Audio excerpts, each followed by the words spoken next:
Quantas vezes você desejou que a tempestade apenas passasse e não pensou no que ela estava tentando ensinar? E se eu lhe dissesse que as maiores bênçãos da sua vida muitas vezes vêm disfarçadas de ventania, barulho de ondas e noites sem sono?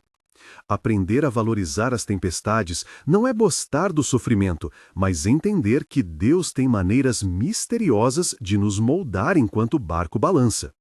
Quando você muda o olhar, os resultados surpreendem. Maturidade, novos rumos, restauração e uma paz que não depende da calmaria. Começo com uma chave que vai orientar tudo o que vamos falar. Romanos 8:28 nos lembra que tudo contribui para o bem daqueles que amam a Deus. Não que tudo seja bom por si só, mas que Deus é capaz de tecer até os fios mais quebrados em algo que gera crescimento.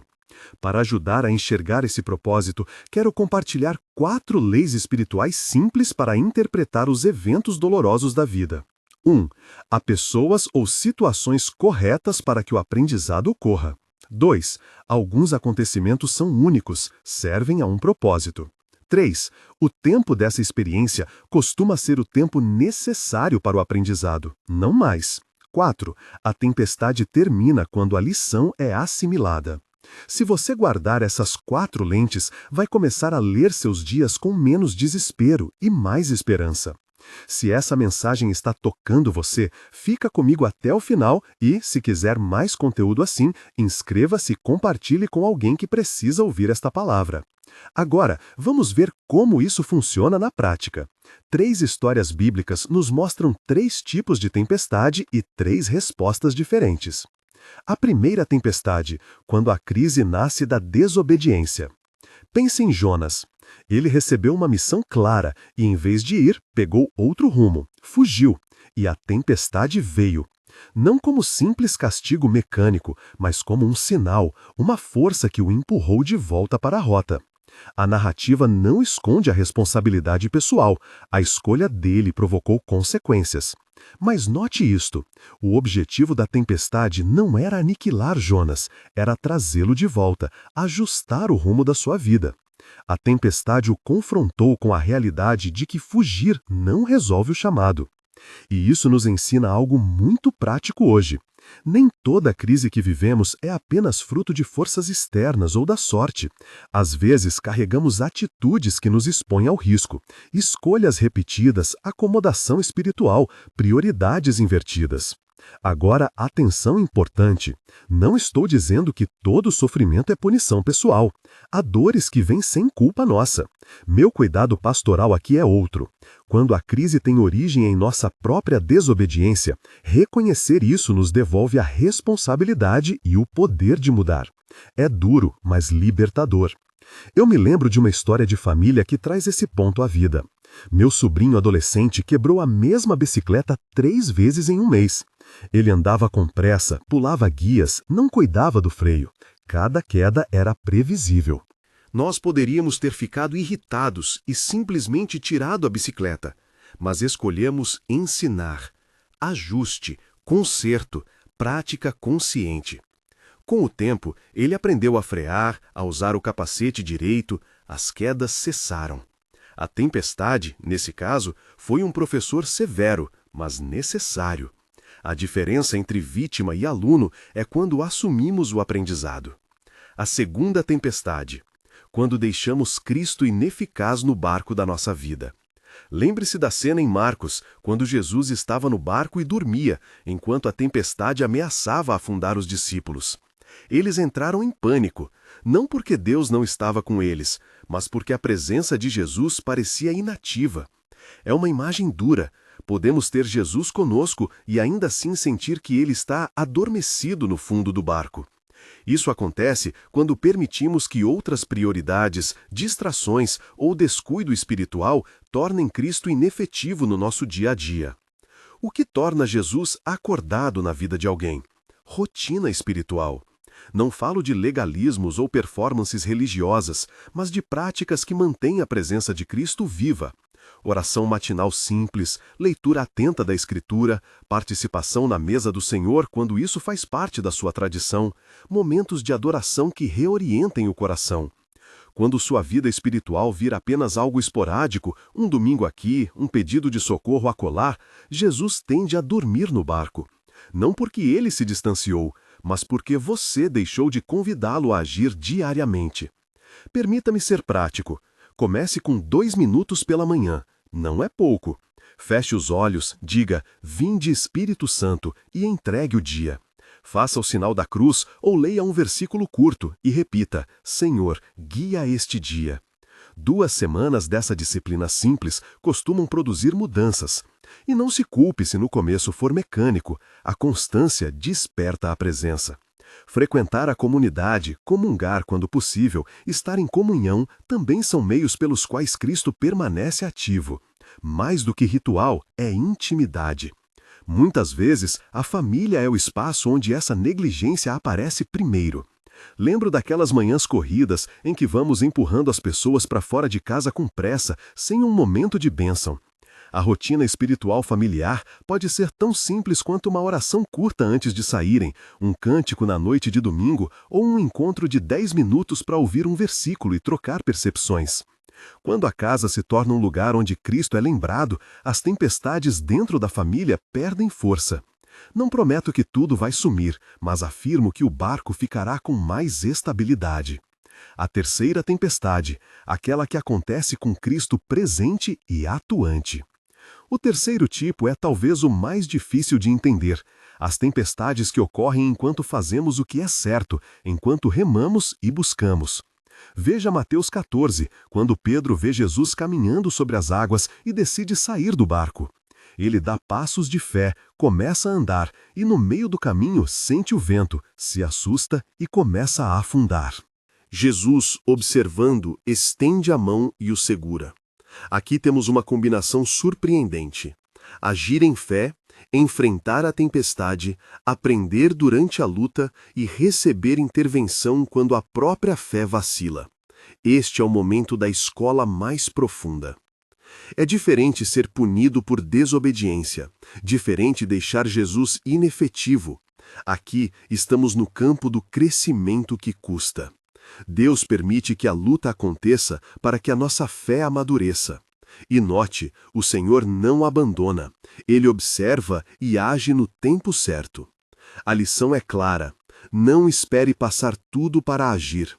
Remar com fé faz parte do processo. Não se trata de uma fórmula mágica que garante sucesso, mas de um caminho de parceria com Cristo. Para ilustrar, volto à metáfora da bicicleta, só que agora de outro ângulo. Quando uma criança aprende a andar de bicicleta, ela cai.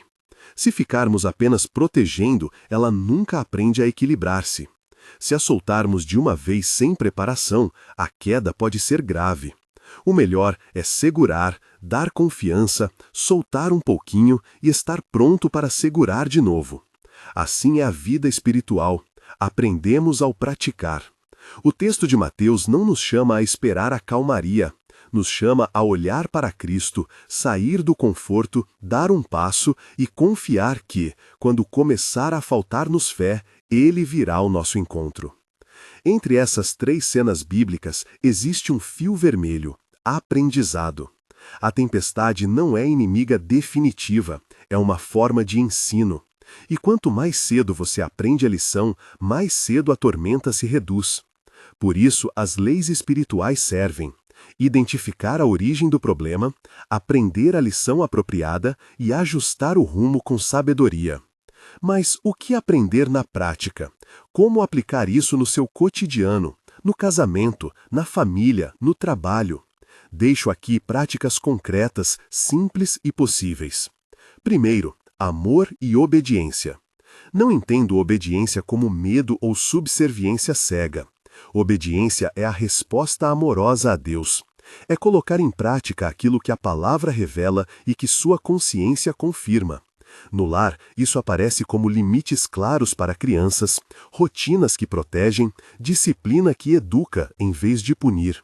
Disciplina é expressão de amor quando feita com firmeza e ternura, não com raiva e humilhação. Explique por que há regras, ouça, corrija com coerência. Uma disciplina bem aplicada evita tempestades futuras. Segundo, vigilância e oração diária. Como já disse, comece pequeno. 2 minutos de oração ao acordar podem transformar a sua disposição. Ao longo do dia, pequenas pausas de respiração e entrega são práticas de presença. À noite, faça um breve exame. Onde eu errei? Onde eu vi Deus hoje? Agradeça por 3 coisas. Essas atitudes reorientam o coração e mantêm Jesus desperto. Terceiro, a Eucaristia e a vida comunitária. Em muitas tradições cristãs, participar da mesa do Senhor alimenta e fortalece a fé. Não é mágica, é graça que atua. Se isso faz parte do seu caminho, aproveite. Além disso, não subestime o poder de uma comunidade que ora por você, que partilha a carga, que não deixa o barco virar sozinho. Procure irmãos de confiança, líderes, um grupo pequeno. Sozinho a caminhada é mais dura. Quarto, aprender enquanto se rema. Não espere total segurança para agir. Pequenos passos em direção ao que Deus pede geram crescimento. Se tem um chamado, voltar-se para alguém, perdoar, ajustar uma relação, dê um passo concreto. Pode ser uma mensagem, um pedido de desculpa, um gesto de serviço. E, ao mesmo tempo, esteja pronto para aceitar que haverá dor e necessidade de correção. Isso não é falta de fé, é processo. Quinto, cuide das pequenas irritações antes que se tornem tempestades. Uma história engraçada. Quando eu era menino, minha avó tinha uma regra antiga para o cabelo das crianças. Se aparecesse piolho, havia um ritual de cuidado e conversa. Não era para envergonhar, mas para tratar com prontidão, sem drama. Muitas crises familiares começam com pequenos descuidismos, falta de diálogo, má administração do tempo, prioridades trocadas. Tratar o problema logo, com amor e método, evita que vire tormenta. As implicações para a educação dos filhos são claras. Respeito e limites criam segurança. Permissividade gera vazios que mais cedo ou mais tarde se manifestam. Precisamos governar com sabedoria, escolher as batalhas, explicar consequências e ser exemplo. O filho aprende mais pelo que vê do que pelo que ouve, por isso sua vida espiritual é o maior ensino. Agora, algo que quero que você guarde. Valorização da tempestade não é celebração da dor. Não é dizer graças a Deus pelo sofrimento como frase vazia. É reconhecer que Deus tem propósitos redentores, que crescem em nós coisas que de outro modo não nasceriam. É também uma chamada à responsabilidade. Responda às tempestades com abertura para aprender, com oração, com humildade para reparar onde errou e com coragem para agir mesmo com medo. Chegamos ao ponto alto. Qual é a postura que transforma as tempestades em instrumentos de bênção? 3 atitudes práticas. 1. Assuma sua parte. Se há decisão sua que contribuiu para o problema, aceite com humildade e corrija. Isso não é admitir fracasso, é reorientar-se com coragem. 2. Mantenha Jesus acordado. Cuide da intimidade com Deus diariamente. Pequenos atos de fé têm grande efeito. Faça dessa regra uma conexão consciente logo cedo, um momento de gratidão ao final do dia e uma prática semanal de adoração ou comunhão comunitária. 3. Remar com fé. Não espere a calmaria para agir. Dê passos na direção do chamado, mesmo inseguros, e confie que quando faltar força, você será amparado. Agora, antes de encerrar, quero oferecer uma visão pastoral para quem está em meio à tempestade neste exato momento. Talvez você esteja cansado, magoado, achando que nada faz sentido. Saiba que ser atingido por uma tempestade não o desqualifica do amor de Deus. Você pode estar em processo de refinamento, e isso exige tempo. Permita-se sentir, buscar ajuda, falar com líderes, abrir o coração na comunidade. Não basta doutrinar a dor, precisamos caminhar juntos. Se você precisa de um gesto concreto hoje, escolha um compromisso pequeno e realista. Pode ser, vou orar 2 minutos amanhã cedo, ou vou falar com meu cônjuge sobre uma questão específica, ou vou procurar um grupo pequeno na minha igreja. Tome esse passo e marque na sua agenda. A fé se torna hábito quando se transforma em atitude. E agora uma breve oração para encerrar, uma oração curta para ligar seu coração ao propósito de Deus sem fórmulas vazias. Senhor, reconhecemos nossas limitações, reconhecemos também a tua presença. Vinde, Espírito Santo, enche-nos de coragem para aprender nas tempestades, de humildade para corrigir o que precisa ser corrigido e de paz para confiar quando não entendemos. Ajudai-nos a manter Jesus desperto no nosso barco, a remar com fé e a cuidar das nossas famílias com amor sábio. Seja a nossa força e o nosso consolo, e que tudo o que vivemos possa, segundo a tua vontade, contribuir para o nosso bem e para a tua glória. Amém. Por fim, se você quer começar hoje a manter Jesus acordado no seu barco, decida agora por uma oração diária de 2 minutos e procure viver um pequeno hábito espiritual até a próxima semana. Compartilhe esta mensagem com alguém que precisa ouvir e volte aqui para dizer como foi essa primeira experiência. Que Deus te abençoe e te guarde, que as tempestades, quando vierem, sejam portas para um novo aprendizado e para surpresas que você não imaginava. Amém.